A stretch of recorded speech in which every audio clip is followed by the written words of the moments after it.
Is this thing on? All right, let's get this show on the road. Okay. Kind of appropriate that, isn't it? Yeah. This instrument for this event.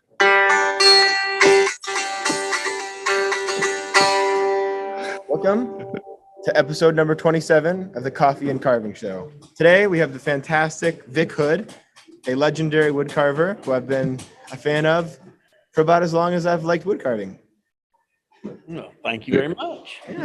Yeah. No, this is and also our very first guest ever. Yes. Hey. Hey. It's always nice to be number one. That's right. There you go. Now, before we go on, I have to say a pair of cows were talking in the field. One says to the other, "Have you heard about the mad cow disease?" "Yeah," the other cow says. "Makes me glad I'm a penguin." What? You have to think about that one. I don't. Mad cow, penguin. Mad cow.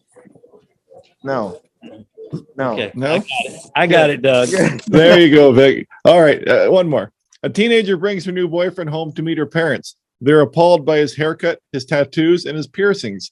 Later, the girl's mom says, "Dear, he doesn't seem like to be a very nice boy."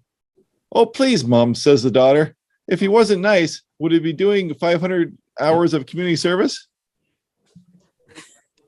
Terrible. Horrible jokes. That's all I got.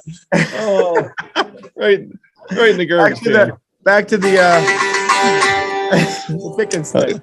Okay, for audio, what do you got in your hand there, Alec? I have a pick and stick. I was in the Ozark Mountains for a woodcarving seminar this past weekend, and this was given to me by one of the students. It's a strange instrument, acoustic instrument that's kind of like a, well, what is it closest to, Vic? Dulcimer. Like a dulcimer. It seems to me it looks like a strum stick. Yeah, it's a strum stick. It's pretty cool. This one's a little rough, but I'll take it. Yeah, it's fun. It's cool. So, Well, explain to us where you are and what you've been up to. this is the Ozark Woodcarving Seminar. It's something that they host here every year at this time of the year, and I've never been. I've always wanted to. John Engler puts it on, and we have a big room full of woodcarvers. I mean, we've got almost every genre. We've got relief carving. We've got bird carving with Josh Goodge.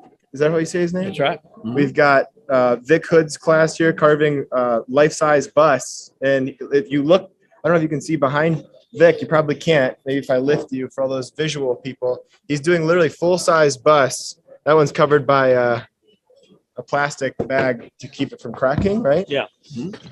But it's super fun. Every day we've been going on a little tour to see what everyone's working on, and it's been awesome. We got Janet Cordell doing a variety of different types of carvings, busts, horses, saddles, a number of other things. We've got a lot of really great stuff happening. So, I mean, that's just to name a few. So, Well, you're in good company. I am. It's really nice to have all the instructors in one room because I can get, having ADHD, I can just run around and start talking to random instructors and students, and it's great. Well, I think this is probably right now has some of the best instructors in the country here. Yeah. And I mean, really every instructor at this is an exceptional instructor, I think. Yeah. It's definitely true. Yeah. No.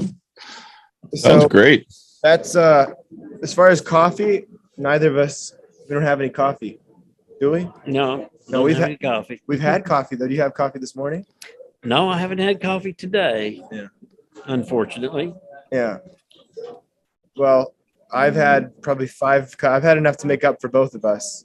Wow, Doug doesn't even have a coffee. This is called the Coffee and Carving Show. Canada Dry and Carving Show today. That's right.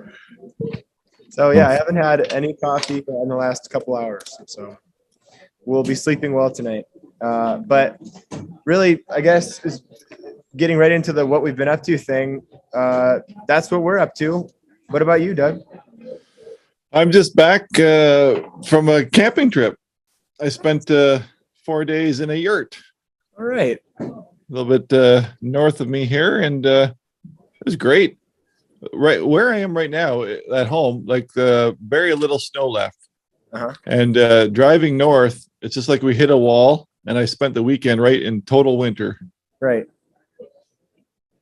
Yeah, we've seen. In fact, on Saturday, there was really no hiking. Okay. Do I know where it's at? No. Did we lose it? A little bit of a connection problem. There we go. Now we're back. Is it Are we made back? of fabric, Doug? Is the yurt made of fabric? I can't hear you. Is the yurt Oh, made of there he is. fabric? It's it's a fabric, and it's got like a bubble wrap inside, like a tin foil to reflect the heat in. So it held the heat really well. Huh. Have you ever So- been in a yurt? No, I never have. I didn't even know what a yurt was until he told me about it. Oh. Yeah. So one of Well, I was saying on the weekend, like the one day on Saturday, we couldn't even go for a hike, or we'd be lost in the blizzard. really. It was just, oh yeah, it was crazy snow. We probably had 6 inches plus just in the afternoon that one day. So I sat in there and whittled away the day, and it was great. It was great. But here's one quick funny story. You know how we always talk about art and how I'm not an artist and you are. We don't talk. You say that. I don't say that. And, I disagree strongly. it was funny that my cousin's friend, and turns out he wrote a book about art and creativity, and he's like a professor. Huh. So it was interesting weekend talking, and he's sending me his book, so we'll be updating you later on that. But yeah, pretty cool. Quite a coincidence, to be honest. Yeah. It is, and it's So- interesting too because Vic is also, aside from teaching woodcarving, he was a professor. Taught. Didn't you study anthropology and you taught archaeology or Oh. paleontology? Oh, About archaeology, anthropology, and human paleontology. Human paleontology. oh. All in one semester? Yeah, No. all in no. the same classroom. All in the same classroom. Oh, okay, that's a People busy. got confused. So if this carving thing doesn't work out for you, Vic, you can always go back. There yeah, you go. yeah, he's really struggling. with carving. It's tough. It's tough. Little known guy. Well, let's jump right in on Vic here. And what's your story, Vic? Like, how'd you get started? Well, I wanted a cigar store Indian for my workshop, and I didn't know where to buy one, and I probably couldn't afford one if I found it. So I decided I'll just make it. And so I started making a cigar store Indian, and it turned out really, really bad. And so I tried again, and it turned out really, really bad. Yeah. They were like 6 feet tall and got a lot of work in them, but they were awful. And so I decided just to do the bust portion, and I started working, trying to get better at that. And as I got better at that, I just got interested in other things. So I carve all kinds of subject matter. Yeah, well, I went on your website. You're into bark and chainsaws and pumpkins, and you carve everything, Carve everything. every style of everything. Right? It's true. It's amazing work. It is. Well, thank you. So you just got started a couple years ago, was it? Yeah. This will be, I think, my 29th year of carving. 29. There you go. I started late in life. I was 44 when I started.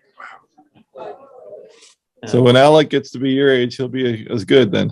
Oh, better. He already is.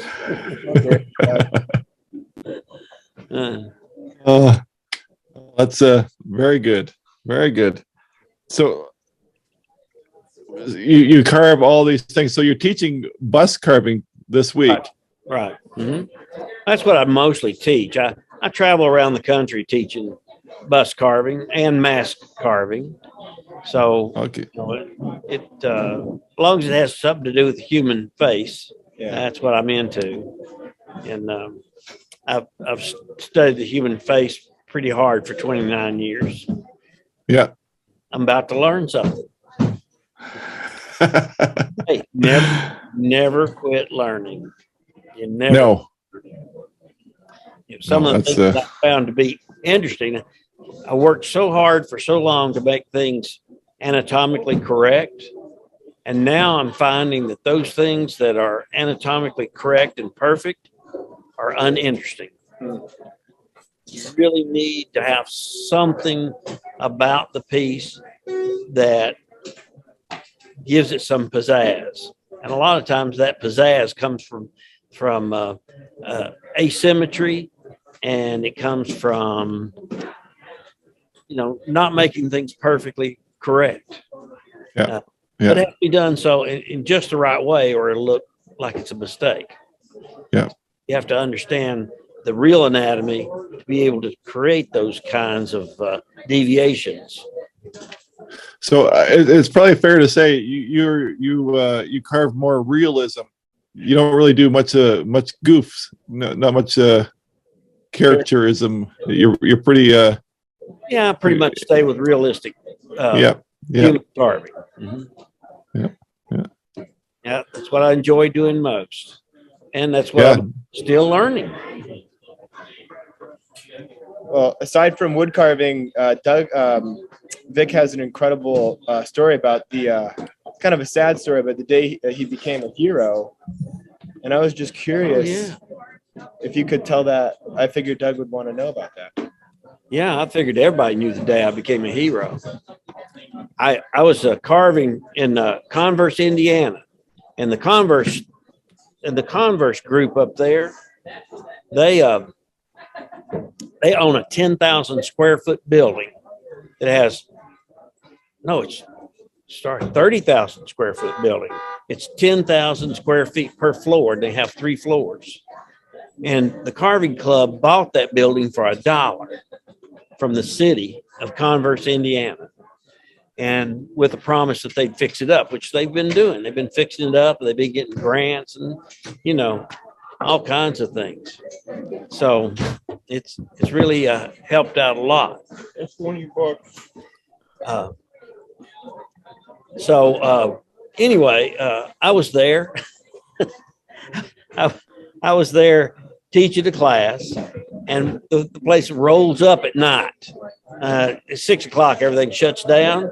So I decided to go for a walk, and I walked down the street, and I noticed huge billowing clouds around the corner. And I stuck my head around the corner and looked, and all these people were standing out in the street, pointing up, going, talking to each other. And I was like, wow, wonder what's going on. So I walked down there, and I got up next to this guy and says, what's going on? He said, there's a little girl up there on the 3rd floor. She can't get out. And I went, what? But, well, somebody go get her. And he said, but I just took off running. I ran inside the building, got to the staircase, and the fire was starting right there at the staircase. It was starting to billow up a little bit. So I took off running up that staircase, 3 stories. And I ran down the hall and kept looking in the rooms, trying to find which room she was in. And when I got there, I grabbed her up like a sack of potatoes, and I took off running. And I ran back down the hall, and as I got to the staircase, it collapsed. I said, oh, my God, we're in trouble now. How are we going to get out? How are we going to get out? I didn't have a clue. And so I thought, this is a historic building. It's probably got one of those old time canopies because it was an old hotel. So it's got one of these little canopies in there. So I said, maybe.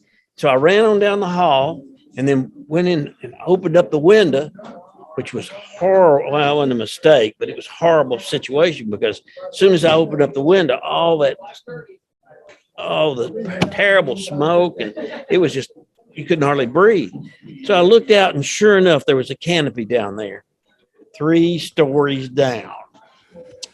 So I'm going like, oh my God. And so I got out on that ledge of the sill of that window and I scooted out to the very edge of it. And I reached around, grabbed that little girl, and I said, honey, you got to hang on to me as hard as you can because this is going to be a terrible, terrible stop. I'm going to jump onto that canopy down there because I think that's the only chance we got. I mean, the building was completely engulfed by this time. So I closed my eyes and I scooted to the edge. It took all the nerve I had to push off. And I did. And I landed on that canopy and my right leg went punched right through it. And my left leg must have hit something because it bounced up and it bounced her up in the air. And by this time, the firemen had arrived and the firemen caught her. So they got me down from there and I could barely walk. My knee was killing me. I couldn't hardly walk. And so I walked on back to my room and spent the night agonizing over it because I didn't have any pain medicine with me at all. And I got up the next morning and went across the street to a little restaurant, and there was one of these little newspaper stands out front. Had a picture of that fireman carrying that little girl, and the headline says, "Fireman saves little girl." And all I got was a bum knee out of that.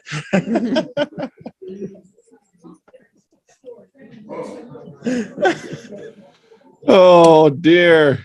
Yeah. That's how you tell a joke, Alec.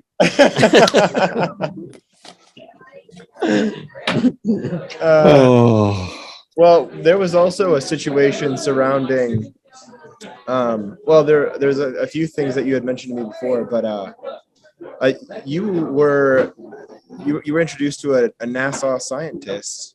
Oh no. No? I was the scientist. Okay. I was a rocket scientist for a day.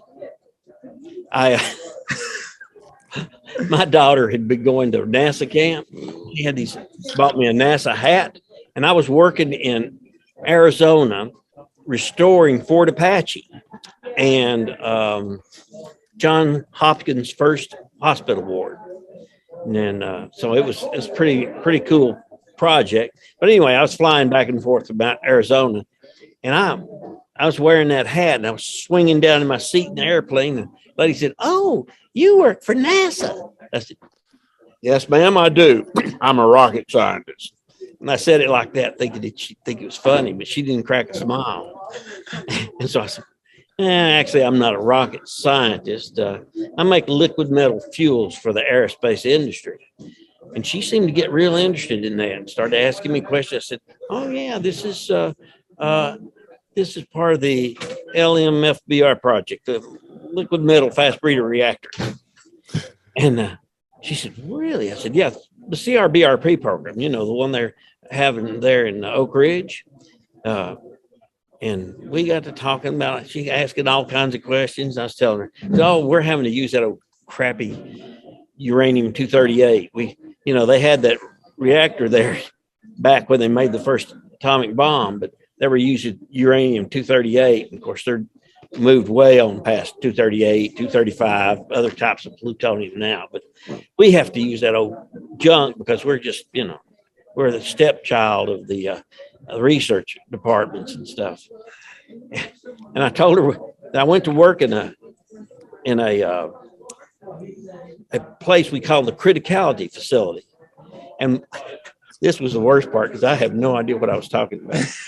And I said, in the criticality facility, what we do is we take beryllium and bring it to critical mass using the uranium-238. And we, do the combination to try to make liquid metal fuels that way with beryllium. And she goes, "Oh, really?" She got real kind of going on and kept asking the questions. I said, "Yeah, the reason it was way back in the hills there is so if it got away from us, the explosion would be contained somewhat. Of course, it would contaminate all of Oak Ridge, but, nobody would get burned to death. But anyway, that's what I do." She said, "Oh, you work in that facility? That must really be nice." And on and on. We talked forever. I forgot everything we said. But toward the end of this, she said, I'm a NASA contractor, and I've never heard of this before. And I was going to tell her I was just joking up until she said that. Then I had to double down. I said, well, you know what I do is it's not top secret or anything like that. It's a new program. I'm not surprised you hadn't heard a word about it. And then I shut up. So that's the day I became a rocket scientist. Oh man. I like to entertain myself sometimes. Yeah, well, you definitely pull that off. Yeah. If I had met someone like that, they'd have been the first word out of my mouth, she would have laughed because she'd look at my face and she'd go, "No, you're not." Yeah, no, you're not. No, you're not. Well, see, the thing that makes it work is using acronyms like LMFBR and just having it roll off your tongue. LFMBR, liquid metal fast breeder reactor. If you can do things like that, you know, you can make these stories work. Yeah. Well, you were also working. You said you were in Fort Lauderdale, was it? No, Georgia. Georgia. Ah, okay, I see. Yeah. And you were doing restoration project. That's part of what you do. Is leather? Is it Leatherwood? Leatherwood. Yeah, and part of that is restoring very important historic buildings. You've restored buildings such as the White House. I've worked on it. You worked on the White House a little bit. Yeah, I've done several presidential homes, national monuments, national landmarks. So yeah, I've worked on a lot. National treasures. I've worked on some national treasures projects. I've worked all over the country doing that. that's incredible. So what does that entail? Well, everything. You know, a historic building. It's everything from the foundation to the roof. I mean, what we do, what makes us special is we understand 18th and 19th century technology and the difference between, like, for example, if you were to have a kerf mark on a board, the marks that left behind by the saw, if you have a kerf mark left behind that's a sash saw kerf, you couldn't use a swedge head nail with those boards because it's technology that doesn't match. Yep. And you have, you know, throughout the 19th century, you had changes in technology, saw technology, paint technology, metal technology, everything. Even mortar technology changed throughout the 19th century.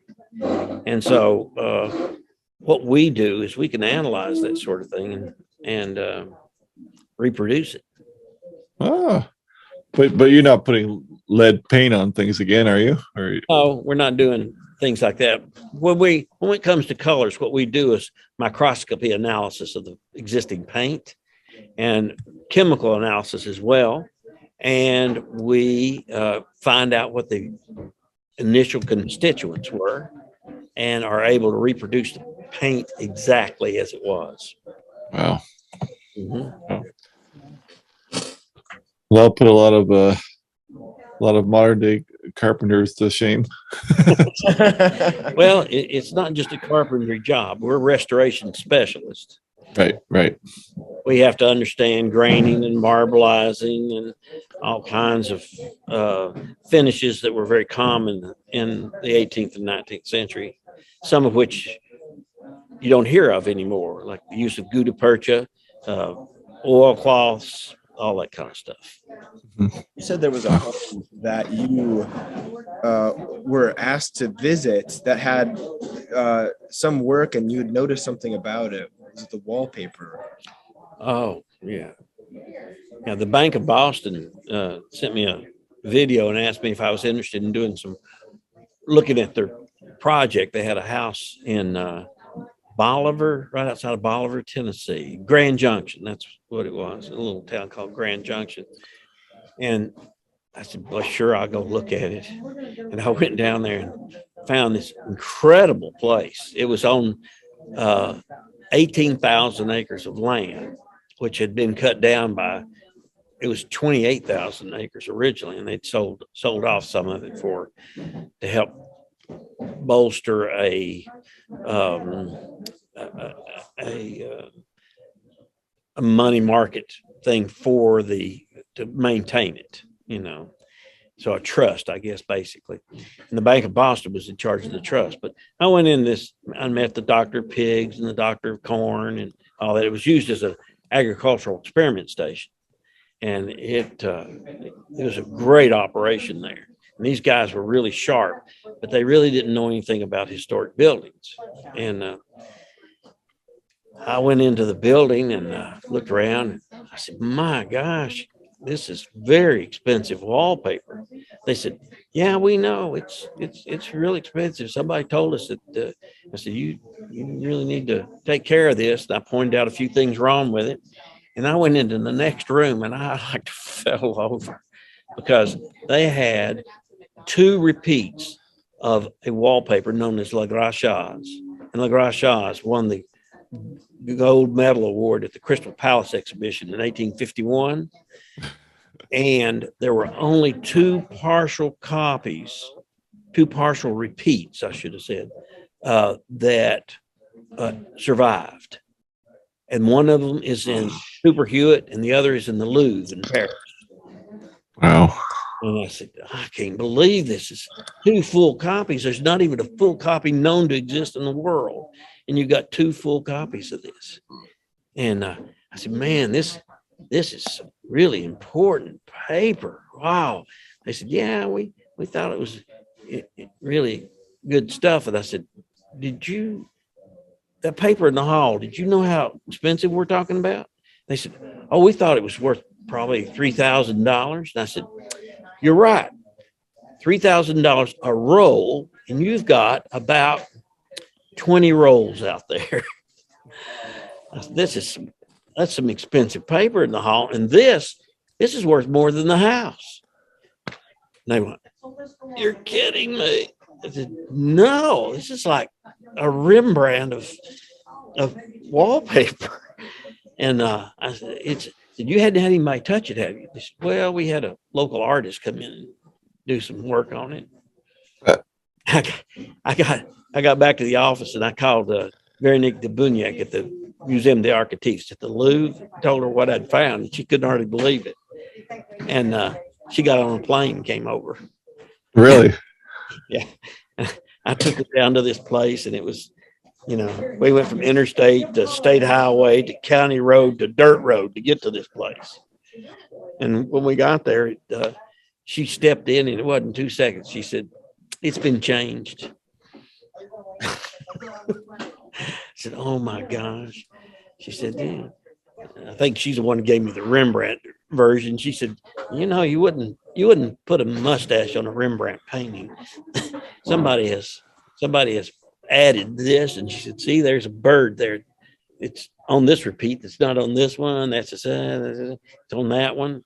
And she kept going through the stuff, pointing out the differences that they had made. And said, it's been damaged pretty bad. Incredible.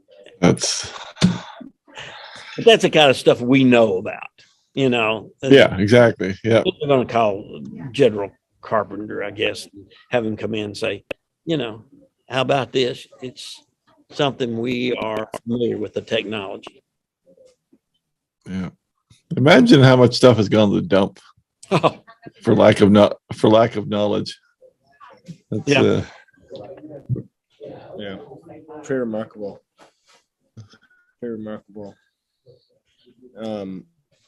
Yeah. So that's just some of the low, I could probably do that too. I know a lot about wallpapers as well. Yeah. Yeah. Yeah. I'm not trying to flex or anything. I'm a big wallpaper guy. Yeah. Yeah. You're more of a whiteboard guy. I'm more of a whiteboard guy. Well, I know that you've authored the book. Was it Good to Great? Yes, Good to Great. Good to Great. Is there any others that you've done along the way? I'm sorry. Have you done any other books, or is that your in wood carving? Yeah, I did. I did one called Carving Found Wood, and that was a fairly successful book. And so I've done this one, carving from good to great. Basically, what I did was I took a an intermediate, a beginner, intermediate, and professional wood carver, took their pieces and showed them how they could make them better. Now, this is on the front here. This is the beginner. Yep. And this is what we converted it into. So You inspired me because I have this carving. I want to call it bad to better. Bad to better. One of my old carvings, I look at it and I said, I'm going to cut it in half and do one side how I would do it today, and put them back together, because I'll call it bad to better on the video or something, because it's just so horrible. Yeah. Well, I've done a lot of horrible carvings myself. Yep. But I worked at it very hard and gotten a little better. Yeah, I'm still working on it. I did. So I was talking to Doug. I was trying to decide what to do for the carving school, and I was thinking about taking from your book of taking something that isn't great and making it not suck. And I started with a carving, and Doug said, no. I started with a carving that I'd been working on already. He started a carving that is not even my level, better than my level. No, it wasn't that good. It was. It was ridiculous. Carving, but he said, no, you need to. So I found the worst student carving that I could find online from any of my students. None of the ones who are listening. Yeah. What was the name of that student? Yeah. If I even make up a name, it's going to accidentally be the name of somebody listening. So Steve. It can't be a Steve. Anyway, and that made a big difference. I copied it, the student's carving exactly, and it's basically a smiley face, and I tried to improve it to some extent. But I recommend everyone pick this book up. It's a fantastic book. In fact, I visited Vic's studio to learn from him, and also to pick his brain on writing and such. And he was working on this book at the time, and it's a fantastic book. We looked over. I got to see it before you guys did. So haha. I'll have to find that. Yeah. What was your this is what I like to ask. What was your progression in carving? Like, you started out, like you said, with the cigar store Indian. Yeah. When did you find your style after trying all these things? Like, so that you could, you know what I mean? Like, when did you settle on how you carve? Okay. Well, that's a good question. What I did is, I started carving, and I carved a lot. I carved 3/4 size to full size bust, more than one a week in the first year after I got really serious about it. And that was 75 in 1 year. And that was a lot of carving. And during this time, I took a class from John Burke. Now, John Burke was a guy that traveled around the country teaching carving. He was a great artist, great carver. And I took a class from him. And the following year, he called me up and says, I'm going to be teaching classes in your area. I was wondering if you would be my assistant. And I was like, you got the right number? You got the right guy? He said, yeah, you got potential to be great. I said, really? He said, yeah. So I want you to help me in my classes. So I started helping him with classes, and I traveled with him for about 5 years, traveling various and sundry places, teaching classes. And during that process, a lot of John rubbed off on me. And I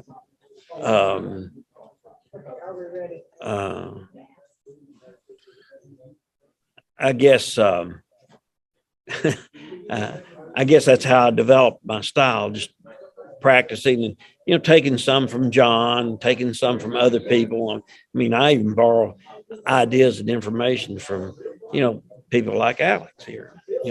It's just something that you just pick up on. If you're going to be doing, art, you learn from others. Yep.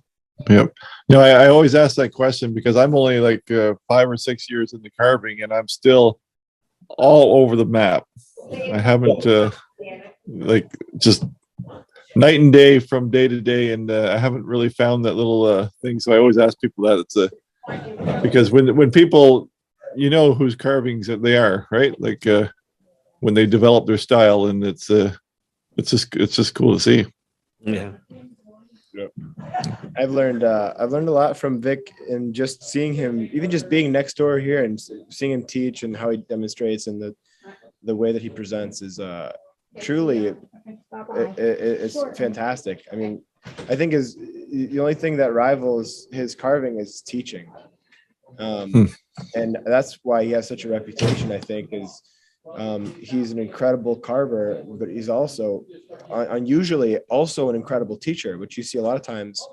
Those things don't line up. Usually you have an incredible carver like Vic, and you get him in a classroom and he's just not even there. But his ability to describe the processes and talking about design, and he's taught me a lot about even just the designing a carving, making it interesting. That's been important. Well, he seems very very personable and approachable. I really like the overalls. Oh, well, thank you. I'm catching a train a little later on. There you go. No, I love those. Worst injury. Have you hurt yourself? Yep. Or I guess even I just maybe nicked myself a couple of times. That's it. That's it. Yeah. Good for you. Yeah. Good for you. Not had any stitches or that's impressive. Anything like that. Of course, most of my work is mallet work. Two-hand, yep. Very blades. Only time I ever get nicked is when I'm not paying attention, reaching for my tools. That's when I get cut. I heard a story from a guy who does some mallet carving and uses large chisels, and he was dancing around. This is Alec's story, and dancing around and cut himself. Why don't you share that story, Alec? Oh, great idea. No, I really think we should focus on Vic. I'd love to talk about myself, that, but yeah. I did. That's okay. good. I was dancing around, listening to some music, kind of jamming to myself. I was like 17 or 18 years old, and I had a 25 millimeter number 3, and I went right in my stomach with it. You can't really see it on camera. But I see it. Yeah, there it is. Yeah, he's still got a wound scar. Yeah. Out. I could see the fatty tissue. Lovely. Yeah, it was nice. So I super glued it back together. That was it. Yeah, that's good. I'd be afraid I got organs or something. So what is your week look like? So you're teaching bus. Alec is teaching. What are you teaching, Alec? Bark, faces and bark.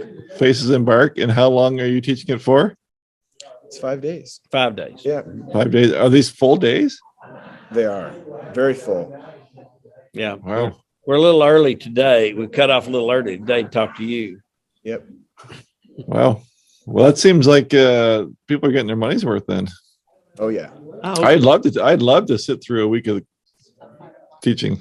We're gonna wrap it up. Okay. Yeah, they're telling us we got to get out of here. Yep. All right.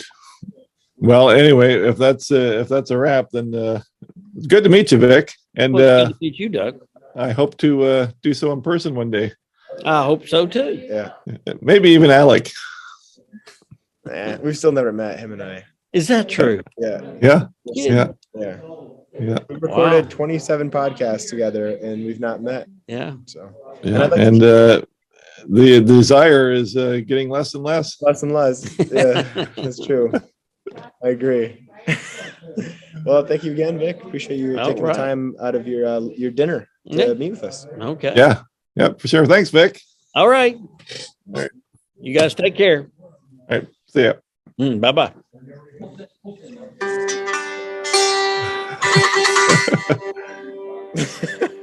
Take your vitamins. And we're back from the interview with Vic Hood. What a great guy. Yeah, he's a funny dude. Full of He stories. is a fun dude. Yeah. Yeah, I bet you could talk for hours with him. It's true. I've spent. we were supposed to spend 3 days together filming, and for a video I was shooting, and we spent 6 together. Just stories, man. Stories on stories. Wow. Yeah. Yeah. Well, I'm sad now because now you don't have your stringed instrument to bring us into the ready 1, 2, 3 mailbag. Mailbag. That was good I on even my end, counted which it we've down. determined now is more important because of the lag. That's good. That was good. What do we got for the mailbag? While you're digging up the mailbag, Yeah. I'm going to shout out our coffee heroes, of course, our anonymous coffee hero that purchased coffee, and Glenny's Riley. Glenn, sorry if I'm mispronouncing your name. I'm not sure if it's Glennis or Glenny's. It's a different name. It is. I like it. I just don't know how to say it. But yeah, thanks for those who hit that buy us a coffee button, and that just helps keep the show going. What do you got in the mailbag there, Alec? All right. So we've got some nice comments. I'm going to focus on the questions because there are some good ones here. My favorite one, I have to say, is from our good friend Ed Wolfstag. But yes. I hate to say that when I haven't gotten to his email yet. But we're going to start with Doug. He says, "Hello, Alice. Heck of a name you've got there, Doug. Really enjoy listening to your banter. If you're looking for something other than your to-go coffees, add a bit of Crown Royal and a scoop of French vanilla ice cream." Oh my gosh. In regards to the latest podcast, wondering if either of you have used the Carvin Jack by FlexCut. And actually, we did address this in one of the podcasts. Did we not? Yep. Yeah, I've mentioned it in the past. Yeah. I didn't have the multi-tool one, but I did have the whittlers with the 2 knife. Mm-hmm. But same as I said earlier, I'm not a pocket knife guy or a gadget knife guy. That's my own personal opinion or feelings. Like a lot of people use them, they love them, and I got nothing bad to say about it. I just don't. I just prefer a full handle. Right. Yeah. No, I'm with you. I mean, if it's all you have and you're camping, that's good. Sure. Yeah, I think that roll is a better option though from FlexCut. Yep. Roll with the interchangeable handles. Oh, I got a story about that. Yeah. So I put out that video this week. Yeah. About the tool roll, and maybe I'm a fuddy-duddy, but I put that video up and then I took it down after 4 days. Why? I don't know what's wrong with me. The video before that was the carving the Irishman, which I thought was entertaining, skillful with air quotes, but it was a good video. Right. And I put out this cheaper tool roll. Yeah. And it blew that video out of the water in 3 days. Right. And I got thinking after, I don't want to sell tools for companies. I don't know what it was. I want the channel to be about the carving and not about tools. And it just, remember I held the video. Yeah. Because I had made the video like 2 or 3 weeks earlier, and I held the video saying I didn't feel right about putting out. But then I was going camping, and I thought, I'll just put it out. And I added a couple clips to it. Mm-hmm. And then all weekend I was like, it just didn't feel right. And I just took it down. Yeah. People are going, what should I buy? Just relax. Mm-hmm. And if you do buy it, I'm not promising that I'm going to give you tutorials using the FlexCut tool system. It's just tools again. That's right. And I want the channel to be about the carving. So I took it down, and I don't know. I just kind of felt weird about it. So, hey, that's all right. Stick by your ethic, I guess. Right? Why not? Yeah, I guess. But sorry, I interrupted right in the middle of mailbag. No, my dad's the same way. He won't even wear a T-shirt with a logo brand on it because he feels like he's giving them free advertisement, and he hates it. It's like, and I'm not against supporting a company. It was just that, it was people want to buy, right? They always want to buy, and I say learn. Yeah. You'll know what you need when the Yep. time comes. But I was giving an alternative. I know it was an affordable alternative, and I will be using the tools. But yeah, it just didn't feel right. Hmm. So anyway, that's it. So Ed Wolfstag, he says, "Welcome to the Coffee and Carving Show, where Alec plays the guitar and Doug tries to guess what segment of the show is coming next. And also, no goats."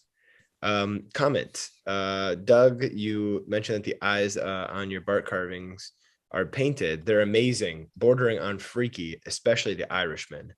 I've never thought too much about painting carvings before, but you've inspired me to give it a shot. Some other comments Nice. here, but right to the question. Did you have anything you wanted to say about that? No. I tend to paint the eyes because I'm not a good eye carver. I've been practicing. The last one I did, I carved the eyes, but Yeah. no, I do like the eyes, and he's right. And I don't know how. Sometimes they just work, you know. That one, and here's the thing, you didn't really show it that close up to the camera, but when you did Yeah. put it up to that camera, it was like, holy cow, those eyes are like piercing. Like, you put Yeah, have it with you? I don't. It's Sophie scammed it for St. Patrick's Day decorations, Oh, but no, it's adding. It's more than just one color. That's the whole thing, right? yeah. Right. It's giving depth and shadows and brightness to the eye. So it's just mixing some paint colors for transitioning the color. I think that's the secret. But what do I know about that? But it worked out. So Well, it works for you. So you know more than me. Question to Doug, and I'm also very curious about the answer to this. He says, when Alec pulled out the bug out bag, did it spark any feelings of nostalgia for the bushcraft days? Maybe when the pandemic is over, you could meet Alec for an overnight and have a coffee and carving campfire episode. Anyway, it might be interesting to see how many things you know / take for granted that would be new knowledge to Alec. And I take this, Ed, as you saying that I don't know anything about camping, which you're right. that sounds like what he's saying. Yeah, he would be right. Yeah. That's where my head is at right now. To be honest, I missed out on the Ontario gathering of bushcrafters this weekend because I chose to go to the yurt. And that's where my 50-year-old self is now. I am very into the idea of the campfire carving and coffee. Yeah. But as far as wanting to go back in the bushcraft and sleep in a pile of wet leaves, I'm good. But I did it though. I did it. Yeah. Like I did it for years and years, and I think I might be past that a little bit. So Sure. Yeah. I think that's fair. It is. Season for everything. That's right. Question for me. Do you think your bag was inspired by some of Doug's bushcraft videos you've watched? To be honest, I got excited when I read this email because I didn't know you had bushcraft bug out bag videos. But then I thought, I don't think they're going to be up if he has them. No, I took them all down. Dang. Yeah. Actually, that was mostly my first channel too. But I wasn't. The bug out bag mentality is so American. Is it? Yeah, it's very, very American. Yeah. Like Canadians might have a safety kit, but we don't call it a bug out bag. We don't have machine guns with extra clips packed under our seat and for the apocalypse. It is American mentality. And I'm not poking fun. I just know I've been around those guys, and they're pretty hardcore with the bug out bags and surviving out of their bags. That's true. Yeah, we're a different breed. Americans, we like to I don't know what to say. We like to do it big. That's all I know. So Doug has, for sure, knowing Doug has maybe subliminally it has influenced me towards spending more time on bushcraft. But the truth is, I've known woodcarving Doug. I haven't really known bushcraft Doug. Mhm. So For sure. Yep. yeah, so it sounds like Ed, bushcraft Doug, and I didn't get to meet that Doug. So anyway, he talks about videos that you and Joe and Sean did, and he's been trying not to buy a pack raft for months, with every intention of buying the flex cut tools that you talked about. Also, he bought the complete book of woodcarving that I recommended. So that's very cool. Okay, so she has a quick story, which I feel the need to share because it's related to the last thing we talked about on episode 26 or 7. I can't remember which it was. Story time about fear, if you want. The lady was afraid of mice. Well, I had a male coworker that was afraid of spiders. We used to make fun of him for it, but one day someone took it a bit further. Someone arranged the papers on his desk that when he moved his mouse, a bunch of those cheap plastic Halloween spiders fell out from under papers onto his hand. He screamed and jumped out of his chair and was in such a panic that he fainted and hit his head. We had to call the ambulance. Oh my goodness.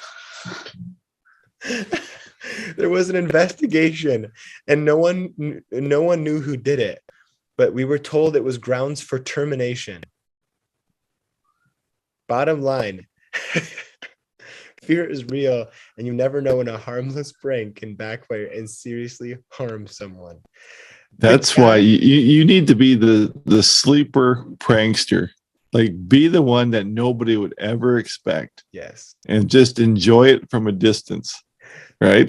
The homie whacked his head so hard that he fainted and they had to call the ambulance. Yeah. Okay, so this got wicked long. Keep up the great work. There's probably somebody in the office that's known, and he'll be the first one to be blamed immediately, right? Yes. That's why I say be the odd guy out, and just sit back and say, me? Not me. No. You want to be the straight guy who low key does stuff that's kind of quirky. Like that, Yeah. Okay. One last thing, Doug, are you going to do an update video on the face that you carved into the tree? Which I'm very curious about this too, because I have to imagine that over years, that thing is going to start to suck in and get all but weird. Ed, we have to wait. Yeah. People want an update video the month after. I think I did that in August, so I'm thinking we got to give it at least a year. Yeah. So maybe late summer. Yeah. Like I said, I'm definitely going to do it. Yeah. For all the people that told me I was killing the tree, and I should be cut down myself, and all those comments, I definitely have to do an update video. But I need to give the time to actually heal and look cool. Yeah, that'll be awesome. A quick side again. When I look at that tree spirit now, I wish I had carved it differently. Mm-hmm. You remember what I said? Every couple of months, I look at my things I did even a month ago and said, "Oh, now I do things a little bit differently." I wish I may even go back and work on his cheeks, because I had the beard tying into the mustache higher. So the mustache was like on top of the beard instead of that nice little cheek. But anyway, that's an aside. Yeah, no, that's how it is. That's why I can't keep any carvings at all. Yeah. Studio. Or yeah, house. no, I have to keep them on shelves. I get it. So, what else you got there? That's it. That's basically it for the mailbag. That's the mailbag? That's the mailbag. Well, that wasn't so bad. No, it wasn't. All right. Yeah. Well, I'm looking forward to seeing how our interview with Vic turned out. Yeah. And hopefully the audio wasn't too bad. There was a lot of people milling around and talking. Well, share what was going on in the background. That people were coming up trying to get books signed and asking them out for supper and.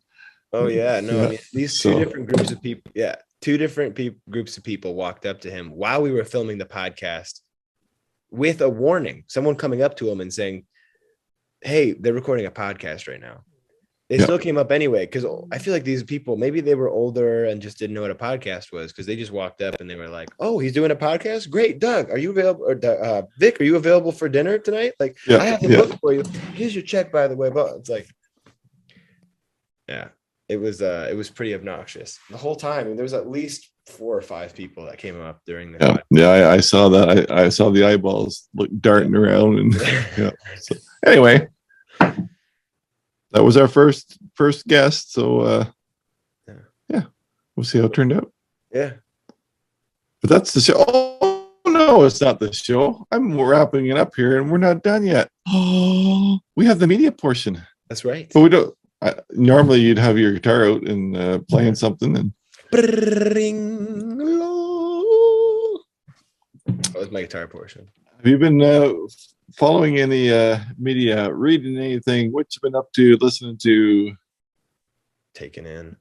in? I was gonna say, for me, I've been doing this woodcarving class tour thing for the last few days, and so the gentleman who put this workshop on, I got up close and personal with his carvings, because he's teaching over down the road from me in this big venue center, and he has a bunch of beautiful relief carvings. They're like scenes with like, one is of a bear with its mouth open, roaring.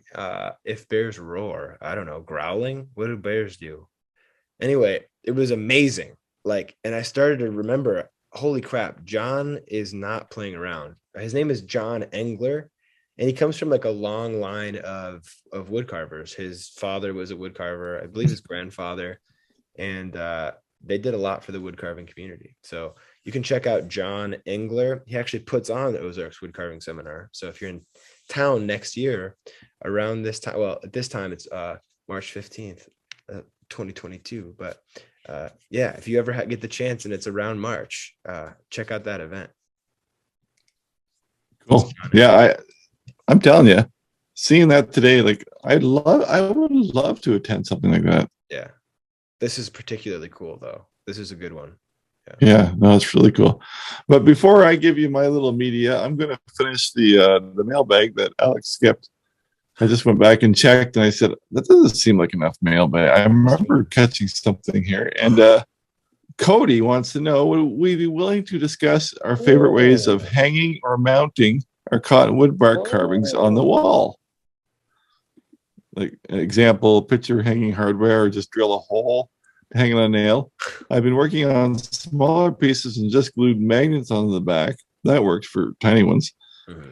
My wife requested a spring-themed carving for her desk at work, and the magnets will not work in this instance. I fear adhesive strips may not stick well to the back and the bark. I was trying to come up with ideas on how she could hang the carving on the wall.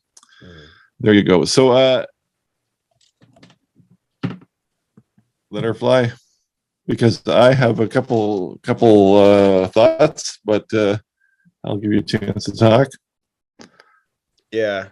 Well, so he's asking about like the mounting situation. The portable setup that I use is just this workmate bench. Well, I used to use workmate. Now it's a job horse that clamps onto. That's not what he's asking. 2x4s that are kind of like together in an A-frame type structure. He's not listening. He's not listening. Oh, that's not the question. Yeah. Mounting your finished product to the wall. Right? Oh, look, I'm looking at the okay.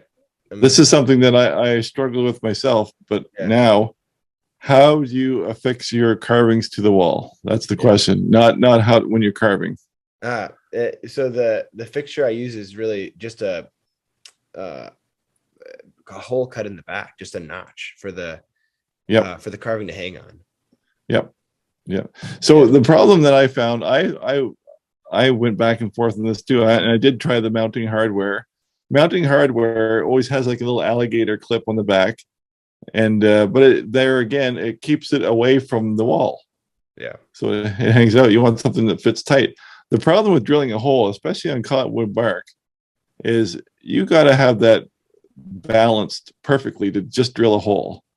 So, for instance, I have some with holes and they all sit crooked.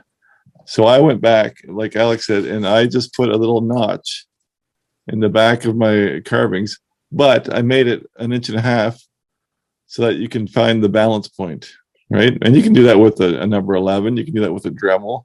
You could it's just an undercut, longer hole, Yeah. right? Yeah, that's basically it. That's Basically it. It's the easiest way. Well, what I like about it again is that it goes and keep your carving tight to the wall without having to hang it away by using wires or clips or picture hanging stuff.